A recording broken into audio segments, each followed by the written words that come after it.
여러분과 항상 함께 할 줄로 믿습니다. 오늘도 말씀 가운데 또 큰 은혜가 되기를 우리 주님의 이름으로 축원합니다. 자, 성막에 대한 이야기를 우리가 함께 공부하고 있는데요. 여러분, 이 성막에 있어서 사실 가장 중요한 곳은 바로 성소예요.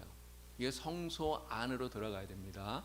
자, 이 성소 안에 들어가게 되면 어떠한 모습이 보이느냐? 휘장으로 공간이 구분되어져 있어요. 그래서 휘장으로 구분되어져 있는 그 안쪽을 지성소라고 부르죠. 이 지성소는 대제사장만이 들어갈 수 있는 곳입니다. 제사장이라 해도 일반 제사장들은 절대로 지성소에 들어갈 수가 없어요. 대제사장만 이 지성소 안에 들어가게 되죠. 그리고 이 성소 안에 일반 제사장들이 들어가서 활동을 하는, 섬기는 이 성소 안에는 이제 들어가면 왼쪽에 이 금 등잔대가 있습니다. 그리고 오른쪽에 진설병 떡 상이 있고요. 그리고 앞에는 분향단이 놓여져 있는 것이죠. 그래서 이곳에서 이제 제사장들이 하나님을 섬기게 되는데, 오늘 이 성소 안에 있는 등잔대에 대해서 같이 말씀을 나누면서 함께 은혜를 나누려고 합니다. 자, 오늘 말씀을 보니까 하나님께서 모세에게 순금으로 등잔대를 만들어라 이렇게 명령을 하셔요. 자, 이 등잔대의 구조에 대해서 우리가 말씀을 함께 쭉 나눠보도록 하겠습니다. 자, 첫 번째는 중심되는 이 줄기가 하나가 있고요. 이게 가운데 줄기가 있고 양 옆으로 세 가지가 뻗어 나오게 만든 거예요. 그림을 보시면 잘 이해가 되시죠? 그래서 이 등잔대의 모양은 딱 보면 나무처럼 생겼다 이런 느낌이 들어요. 이렇게 나무 모양으로 이렇게 만들어 놓은 것입니다. 자, 두 번째, 살구꽃 모양의 꽃받침을 만들어라 하나님께서 이렇게 말씀을 하셔요. 근데 이 꽃받침을 가지, 지금 양쪽으로 뻗어나온 이 세 가지에 각 가지마다 세 개의 살구꽃 모양의 장식을 달았어요. 그래서 한 가지에 세 개씩 양쪽으로 이렇게 다니까 3, 6, 18, 18개가 되잖아요. 그리고 가운데 줄기에는 지금 보시면 4개의 살구꽃 모양의 장식이 달려 있습니다. 그래서 이 등잔대 전체에는 22개의 살구꽃 모양의 장식이 달려져 있다라는 것을 우리가 알 수 있는 것이죠. 자, 하나님께서 왜 이 등잔대에다가 다른 것도 아니라 이렇게 살구꽃 모양의 형상을 만들어서 장식을 하라고 하셨을까? 여러분, 그 이유가 분명히 있겠죠. 자, 이 살구라고 하는 이 단어가요, 히브리어로는 샤케드라고 하는 단어입니다. 근데 이 샤케드라고 하는 이 단어가 원래는 이 샤카드라고 하는 동사에서 유래한 파생된 단어라고 그래요. 근데 이 샤카드라고 하는 단어는 지금 화면에 있는 대로 그 뜻이 경계하다, 또 깨어있다, 주의하다 이런 뜻이라고 합니다. 그래서 이 살구꽃, 하나님께서 특별히 이 등잔대를 그렇게 살구꽃으로 장식을 해 놓으신 것은 이 성소 안에 들어와서 하나님을 섬기는 제사장들에게 항상 하나님의 말씀 앞에 깨어 있어라, 말씀으로 경계하라, 영적으로 깨어 있어라, 이러한 의미를 하나님이 주시는 것이다. 우리가 이렇게 생각할 수 있는 것입니다. 자, 등잔대 구조 세 번째를 보시면 좌우에 3개씩 가지가 지금 뻗어져 나와 있죠. 그리고 그 가지 끝에 보면 등을 올려놓을 수 있는 그 등잔이 이렇게 올려져 있습니다. 그리고 가운데 줄기에도 등잔이 이렇게 올려져 있어요. 그래서 이 등잔대에 총 7개의 불을 밝힐 수 있는 그러한 등잔이 있다는 것을 우리가 알 수가 있죠. 자, 그리고 부속도구로서 불집게 그리고 불똥 그릇을 하나님께서 만들게 하셨습니다. 이 모든 것들을 다 순금으로 만들었어요. 자, 이것을 어떻게 만들었느냐? 등잔대와 이 부속도구들을 망치로 두들겨서 만들었다는 거죠. 말씀에 보면 하나님 그렇게 이야기합니다. 너는 순금으로 등잔대를 쳐서 만들어라 이렇게 말씀하세요. 순금으로 쳐서 만들어라. 이 등잔대를 만드는 방법이 사실 굉장히 좀 특별하다 이런 생각이 들어요. 여러분, 만약에 이러한 것을 만들 때 가장 쉽게 만들 수 있는 방법이 뭘까요? 이걸 가장 쉽게 만드는 방법은 이게 틀을 만들어 놓고요. 그리고 금을 녹여서 그 틀에 이렇게 넣어가지고 이렇게 주조하는 이런 방식이 가장 쉽지 않을까 싶어요. 예전에 그 TV에서요, 가마솥 만드는 거를 보았는데, 이게 틀을 만들어 놓고 거기다 쇳물을 녹여서 쫙 들여붓고요. 그리고 이제 이게 시간이 지나서 딱 굳고 나면 그러면 이게 가마솥 모양으로 딱 만들어지더라고요. 여러분, 이 등잔대도 그런 식으로 만들면 사실 좀 쉽겠죠. 그런데 하나님께서 그러한 주조 방식으로 만드는 것이 아니라 순금 덩이를 망치로 두드려서 그렇게 쳐서 만들라, 이렇게 말씀을 하신 거예요. 또 정말 놀라운 것은 이겁니다. 줄기와 가지와 꽃받침, 여러분 사실 이렇게 보면 따로따로 만들어서 조립을 하면 쉬울 것 같아요. 그리고 그렇게 만드는 게 좀 편하겠죠. 그런데 하나님께서는 따로따로 만들어서 조립하라고 하시는 것이 아니라 하나의 금 덩어리를 가지고 쳐서 다 연결되어지도록 이렇게 몸체와 가지와 줄기와 등잔이 모든 것이 다 연결되게 만들어라, 이렇게 하셨다는 거예요. 이렇게 만드는 게 보통 힘든 일이 아니었을 거라고 생각이 됩니다. 이게 성막을 실제로 만들었던 기술자인 이 부살렐이라고 하는 사람, 이 부살렐이라는 이 사람이 하나님의 특별한 지명을 받아서 이 성막을 만들었잖아요. 이게 이 사람의 그 금속 가공술이 얼마나 뛰어난가, 그의 기술이 얼마나 대단했는가를 우리가 짐작해 볼 수 있는 그런 부분이다, 이런 생각이 듭니다. 자, 그리고 이 등잔대와 부속 기구를 모두 순금 1달란트를 가지고 만들어라, 하나님께 말씀하시는데요.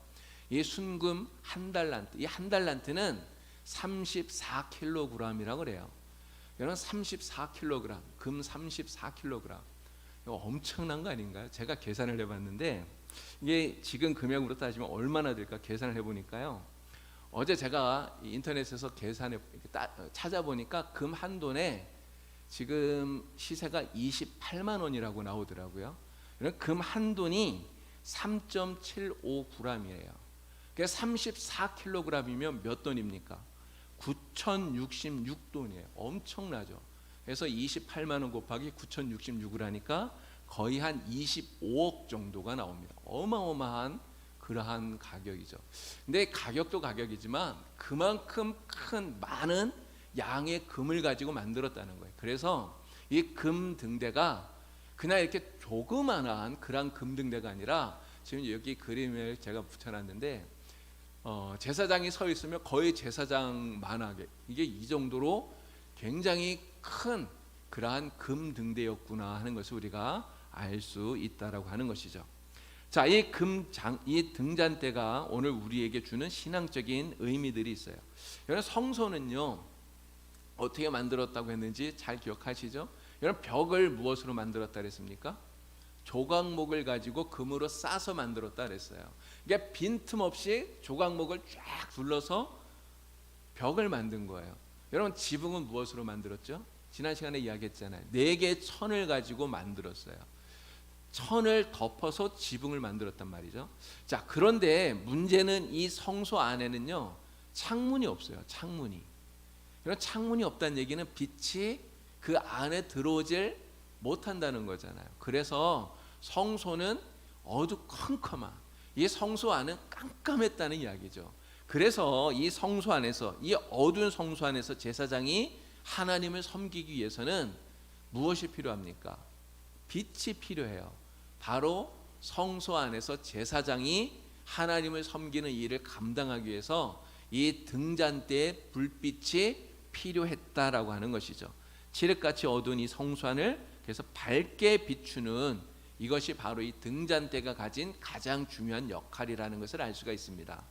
등잔대의 이러한 역할이 오늘 우리에게 주는 신앙적인 의미가 있다는 거죠. 자, 3가지 정도를 여러분들에게 말씀을 드리려고 합니다. 첫 번째는 이 등잔대가 바로 이 세상에 빛으로 오신 예수님을 상징하고 있다라고 하는 거예요. 어둡고 캄캄한 성소 안에서 빛을 발하는 등잔대, 바로 어두운 세상에 빛으로 오신 예수 그리스도, 우리 주님을 상징하고 있다는 거죠. 여러분, 우리가 성경을 읽어보면 구약 신약 모두에서 예수님을 빛으로 표현하고 있는 많은 구절들을 우리가 찾게 됩니다. 그 중에 하나가 이사야서예요. 이사야서 9장 2절을 보니까 흑암에 행하던 백성의 큰 빛을 보고 이렇게 이야기합니다. 흑암에 행하던 백성들에게 큰 빛이 비추게 되는데 그 빛이 누구냐? 바로 이 세상에 오신 예수님이시다. 이사야가 이렇게 이야기를 하는 거죠.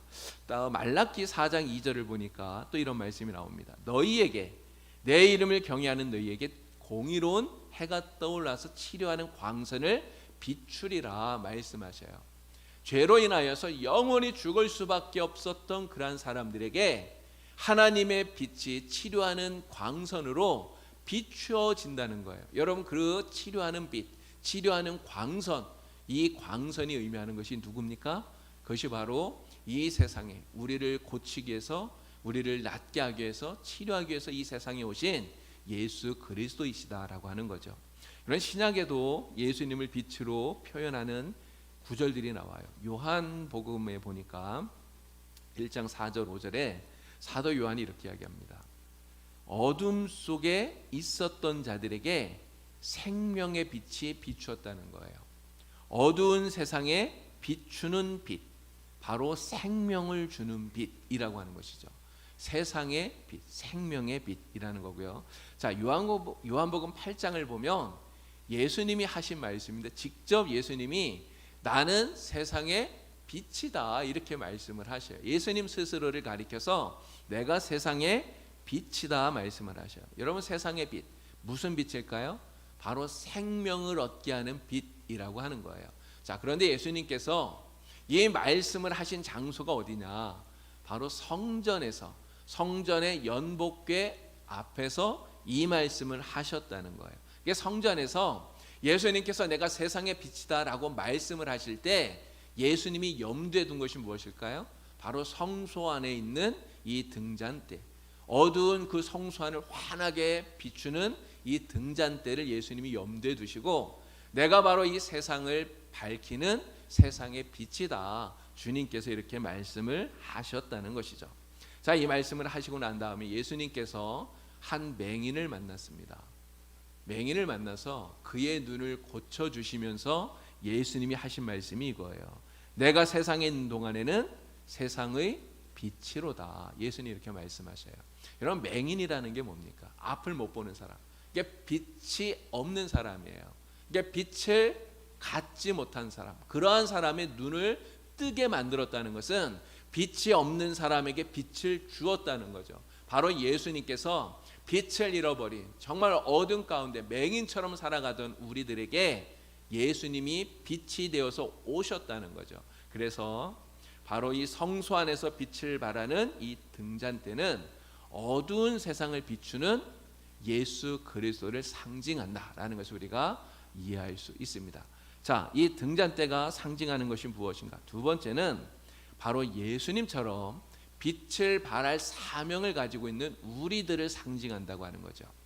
자, 예수님께서 자신을 세상의 빛이라고 하셨는데 나만 빛이다 이렇게 말씀하신 게 아니에요. 마태복음 말씀을 보니까 너희는 세상의 빛이다. 마태복음 5장 1절부터 그렇게 말씀하시지 않습니까? 5장 14절부터 너희는 세상의 빛이라 주님께서 말씀을 하셔요. 우리도 세상을 비추는 빛이 되어야 된다. 이게 우리의 사명을 주시는 것이죠. 자, 이 말씀을 하시면서 예수님께서 두 가지의 비유를 들었는데요. 산 위에 있는 동네, 그리고 등경 위에 있는 등불을 이야기를 하십니다. 그래서 산 위에 있는 마을, 산 위에 있는 동네, 이스라엘은요 산악지대가 많다고 그래요. 근데 이게 산들이 많고만 이렇다 보니까 동네를 만들 때, 이 동네를 형성할 때 산 꼭대기 봉우리에다가 그곳에 이렇게 마을을 만들었다는 거죠. 지금 사진에 있는 것처럼 산 위에 마을이 있기 때문에 여러분, 밤이 되면 이 마을의 집들마다 등을 밝히잖아요. 그럼 그 집에서 나오는 그 불빛이 산 아래 어느 곳에 있든지 다 보이게 된다는 거죠. 그래서 산 위, 그 산 꼭대기에 마을이 있다고 하는 것을 누구나 다 쉽게 알게 된다, 이런 의미예요. 등경 위에 등불도 마찬가지 아닙니까? 등경 위에다가 등불을 올려놓고 밝히게 되면 이 등불 때문에 온 집안이 환하게 밝아지게 된다라고 하는 것이죠. 바로 오늘 우리들이 이 산 위에 있는 마을처럼 또 등경 위에 있는 이 등불처럼 어둠을 비추는 그러한 빛의 사명을 감당해야 된다라고 하는 것입니다. 여러분, 이 등불은 낮에 필요한 게 아니고요, 밤에 필요한 거예요. 그렇잖아요? 여러분, 대낮에는 등불을 켜놓을 이유가 없습니다. 왜 그럴까요? 등불보다 환한 햇빛이 있기 때문에. 여러분, 햇빛이 환한데 등불을 켜놓으면 아무 의미가 없어요. 비추질 못해요. 그런데 이 등불은 어두우면 어두울수록, 캄캄하면 캄캄할수록 그 진가를 발휘하는 것입니다. 우리 그리스도인들은요, 이 세상이 어두우면 어두울수록, 정말 이 세상이 악하면 악할수록 더 그리스도인으로서의 사명을 감당해야 된다라고 하는 그런 말씀이라고 생각을 해요. 여러분, 우리가 세상의 빛을 비추는 방법이 무엇입니까?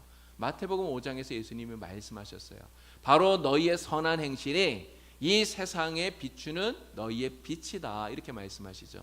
착한 선한 사마리아인처럼 우리가 착한 행실, 선한 행실을 통해서 그리스도의 빛을 세상에 비출 수 있다는 거예요. 자, 그런데 한 가지 좀 착각하면 안 됩니다. 이게 그냥 착한 일 많이 하는 것과 거기서 끝나버리면 안 돼요. 우리가 왜 선한 일을 하고 착한 일을 많이 해야 되느냐, 이러한 것들을 통해서 내가 예수 믿는 사람이라고 하는 것을 사람들에게 보여주는 거예요. 야, 진짜 예수 믿는 사람은 다르구나 하는 것을 보여주는 것이죠. 그래서 나의 이러한 선한 행위를 통해 하나님이 살아계시고 예수님이 살아계시고 하나님이 오늘도 역사하시고 있다는 것을 우리가 보여주는 거예요. 이것이 바로 우리의 선한 행실을 가지고 세상에 빛을 비추는 것이 된다고 하는 것이죠.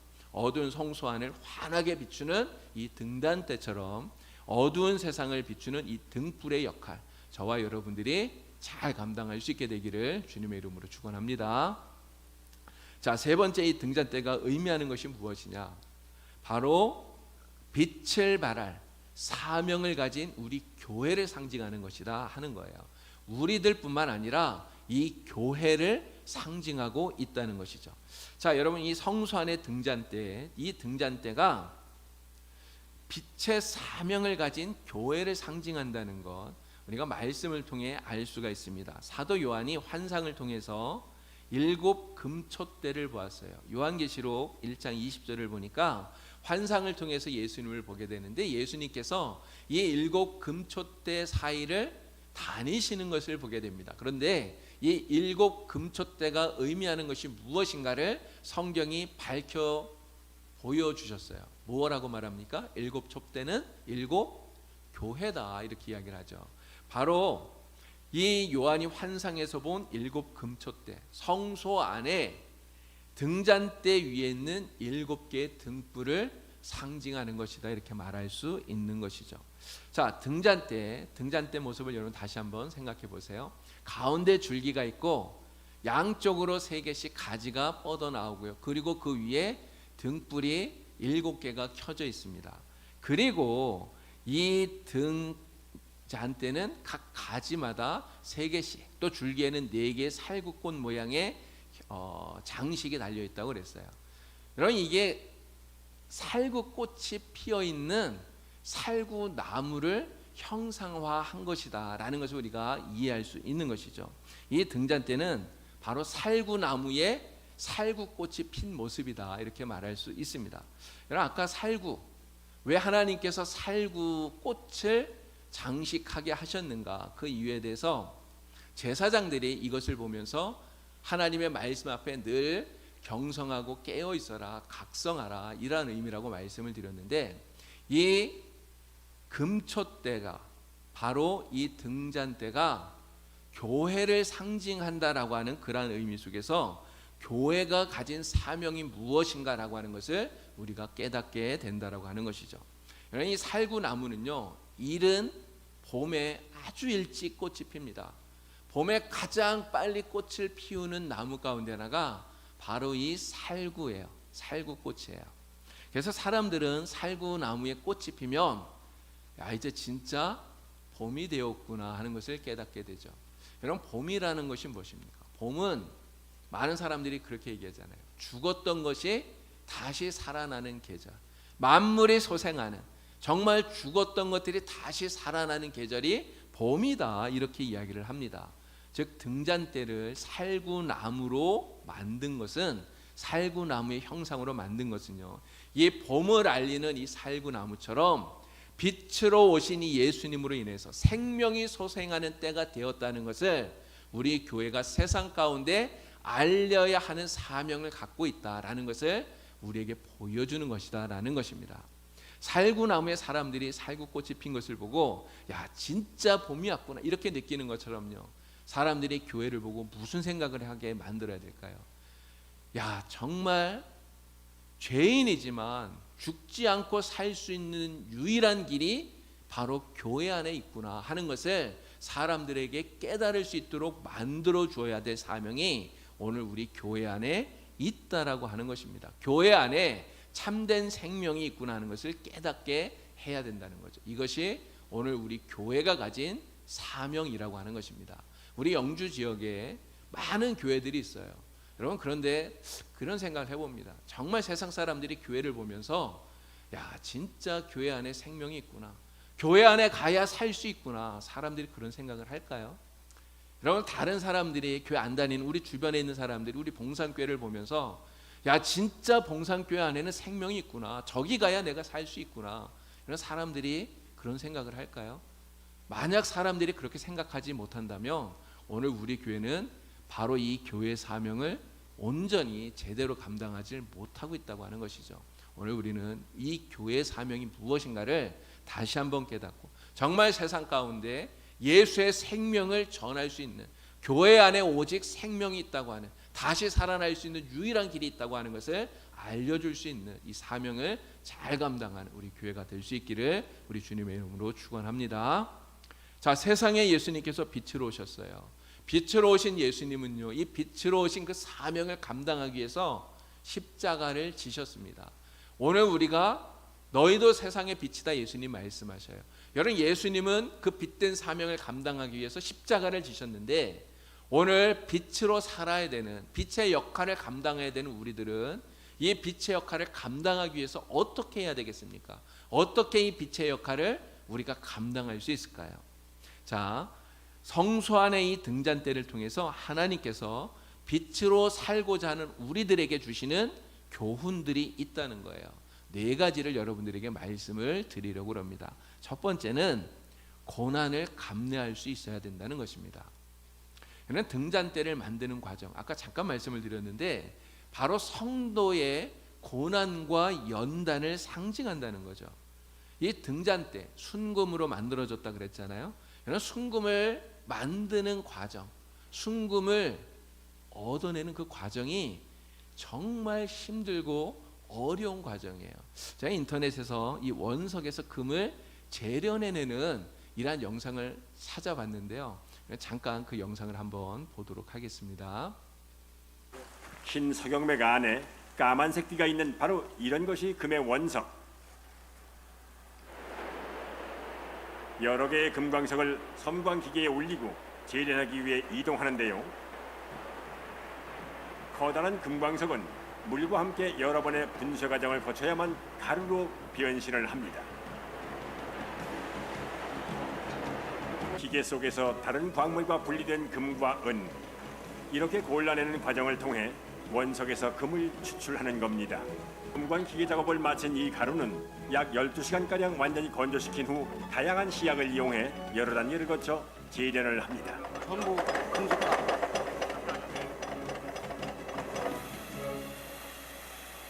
소량의 금을 시험 생산하는 작업자.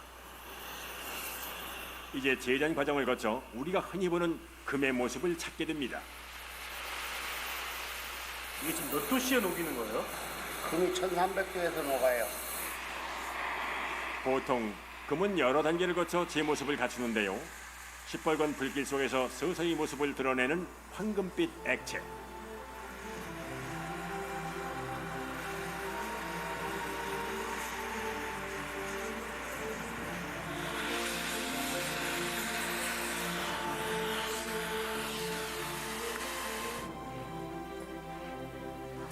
그것이 바로 순금입니다.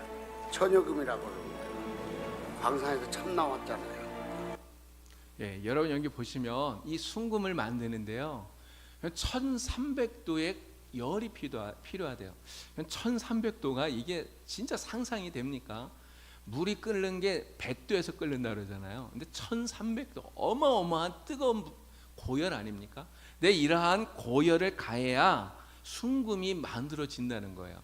그런데 여러분 이 등잔대는 이러한 순금, 그렇게 해서 만들어진 이 순금을 가지고 순금을 망치로 두드려서 이 등잔대를 쳐서 만들었다는 거예요. 이 금을 두드려서 가공을 하면 두 가지의 장점이 있다고 그럽니다.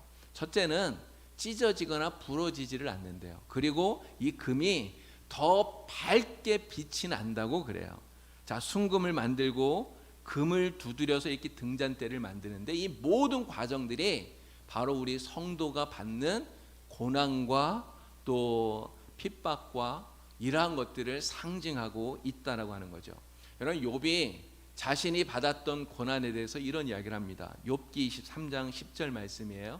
우리 이 말씀 다 같이 한번 읽어볼까요? 그러나 내가 가는 길을 그가 아시나니 그가 나를 단련하신 후에는 내가 순금같이 되어 나오리라. 아멘.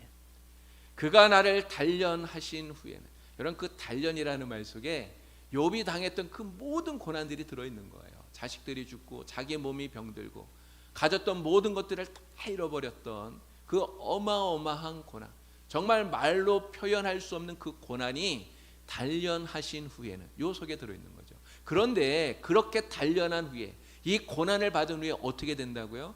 내가 순금같이 되어 나오리라. 정말 하나님이 기뻐하시는 아름다운 믿음의 사람으로 내가 다시금 태어나리라. 이러한 고백이 이 말 속에 들어있다는 거죠. 여러분 야고보도 똑같은 이야기를 합니다. 야고보서 1장 2절 3절 말씀, 이 말씀도 우리 같이 읽겠습니다. 내 형제들아 너희가 여러 가지 시험을 당하거든 온전히 기쁘게 여기라. 이는 너희 믿음의 시련이 인내를 만들어내는 줄 너희가 알미라. 성도가 받는 이 고난과 시련의 유익함에 대해서 이야기를 해요. 여러분 고난과 어려움, 시련 이거 누가 좋아해요? 다 싫어하죠. 그러나 시편에 분명히 이렇게 이야기합니다. 고난 당함이 내게 유익이라. 고난을 당함으로써 그 고난 때문에 내 삶의 모든 불순물들이 다 제거되어지고 정말 순금과 같이 정금과 같이 하나님이 기뻐하는 믿음의 사람으로 내가 다시금 세워지게 된다는 거죠. 하나님께서는 바로 이러한 사람을 통해서 등잔대와 같이 귀하게 하나님이 세상을 밝히는 사명을 감당하도록 만들어 가신다라고 하는 거예요. 오늘 우리가 세상을 밝히는 이 빛으로서의 사명을 감당하기 위해서 이런 어떠한 고난이 오더라도 어떠한 시련이 있더라도 이런 잘 감내하시고 잘 이겨내셔서 정말 세상을 밝히는 빛으로서의 사명 잘 감당할 수 있기를 바랍니다. 자, 우리가 빛의 사명을 잘 감당하려면 어떻게 해야 되느냐? 두 번째는 성령 충만해야 된다라는 거예요. 등잔대의 사명이 불을 밝히는 거잖아요. 그런데 이 등잔대만 홀로 있어서는 절대로 불을 밝힐 수가 없어요. 반드시 필요한 게 무엇입니까? 기름이에요. 그래서 출애굽기 27장을 보니까 하나님께서 이 등잔대의 불을 항상 켜라고 하시면서 그것을 위해서 감나무로 짠 순수한 기름을 가져와라 이렇게 말씀을 하셔요. 이런 성경에서 말하는 이 기름은 항상 성령을 의미하는 것입니다. 성령을 의미하는 거예요. 여러분 세상에 예수님께서 빛으로 오셨죠. 예수님도 이 빛된 사명을 감당하기 위해서 성령님의 도우심을 받았다는 거죠. 사도행전 10장 38절을 보니까 이렇게 말씀해요. 하나님께서 나사렛 예수에게 성령과 능력을 기름 붓듯 하셨다는 거예요. 그게 성령의 충만함으로 우리 주님께서도 하나님의 역사를 이루어 가셨다는 거죠. 세상의 빛된 사역을 감당하셨다는 거예요. 이런 사도행전에 많은 제자들이 나오지 않습니까? 베드로도 그렇고요, 바울도 그렇고요, 스데반도 그렇고요, 바나바도 그렇고요. 모든 제자들이 다 성령 충만함으로 하나님의 역사를 감당합니다. 성령 충만함으로 복음을 전하고요, 성령 충만함으로 기적을 이루고요, 그리고 성령 충만함으로 또 순교도 하고 그렇게 했던 것이죠. 마찬가지로 오늘 우리가 빛의 사명 감당하기 위해서 나의 능력을 가지고 여러분 그것은 되지 않습니다. 내 힘으로 하나님의 빛을 비출 수 있느냐? 절대 불가능하다는 거죠. 성령이 우리 안에 충만하게 임할 때 성령의 충만함으로 우리는 이 빛된 사명을 감당할 수 있어요. 여러분 교회에 필요한 사람은 어떤 사람일까요? 자기의 힘으로 교회 일을 하려고 하는 사람이 필요한 게 아니에요. 자기의 힘으로 교회 일을 감당하는 사람이 아니라 바로 하나님이 주시는 능력으로, 하나님이 주시는 지혜로, 하나님 주시는 능력으로 감당하는 사람, 바로 이러한 사람이 교회에 필요하고요. 이러한 사람을 통해 하나님이 일하시는 줄로 믿습니다. 저와 여러분 모두 다 정말 성령 충만하여서 하나님의 선한 역사, 이 빛된 귀한 사명 잘 감당할 수 있기를 바랍니다. 자, 우리가 빛된 사명 감당하려면 어떻게 해야 될까요? 세 번째는 자신을 잘 보살펴야 된다는 거예요. 여기서 보살핀다는 이 말은 살핀다는 거죠. 제대로 하고 있는지 잘 살펴야 된다, 이런 의미예요. 여기 성소 안은 어둡다고 말씀을 드렸어요. 창문이 없기 때문에 캄캄하다고 말씀을 드렸습니다. 그래서 밤이나 낮이나 언제나 이 등잔불이 환하게 빛을 비추어야 돼요. 그래서 등불을 꺼뜨리지 마라 하나님께서 말씀을 하시는데, 이런 등불을 꺼뜨리지 않으려면 항상 보살펴야 된다는 거죠. 자, 출애굽기 27장 말씀에 하나님께서 이런 말씀합니다. 등불이 꺼지지 않도록 아론과 그의 아들들에게 특별한 사명을 주신 거죠. 역할을 주셨어요. 바로 등불이 꺼지지 않도록 잘 보살피게 하는 이러한 사명을, 임무를 주님이 주셨다고 하는 것입니다. 여러분, 우리가 빛으로서의 이 사명을 잘 감당하기 위해서, 그래서 빛인 우리 자신을 잘 살펴보아야 된다는 거예요. 내가 하나님의 말씀에서 멀어져 있는 것은 아닌가? 내가 정말 기도를 게을리하고 있는 것은 아닌가? 내가 하나님보다 세상 것을 더 사랑하는 마음을 가지고 있는 것은 아닌가? 내가 세상을 더 쫓아가고 있는 것은 아닌가? 정말 내가 성령 충만함을 잃어버리고 있는 것은 아닌가? 자신을 잘 살펴야 된다는 거죠. 그래서 우리가 하나님의 말씀에서 떨어지지 않도록, 정말 우리가 기도를 게을리하지 않도록, 우리가 예배를 소홀히 하지 않도록, 정말 성령 충만함이 사라지지 않도록 우리 자신을 잘 보살펴야 된다라고 하는 거예요. 그렇게 함으로써 오늘 우리가 빛으로의 사명을 잘 감당할 수 있게 되는 것입니다. 자, 마지막 빛의 사명을 감당하기 위해서 우리가 어떻게 해야 되는가? 네 번째를 말씀을 드립니다. 언제나 주님께 속해 있어야 된다라고 하는 거죠. 여러분, 아까 등잔대를 만드는데 이 만드는 방법이 좀 특이하다 이렇게 말씀을 드렸어요.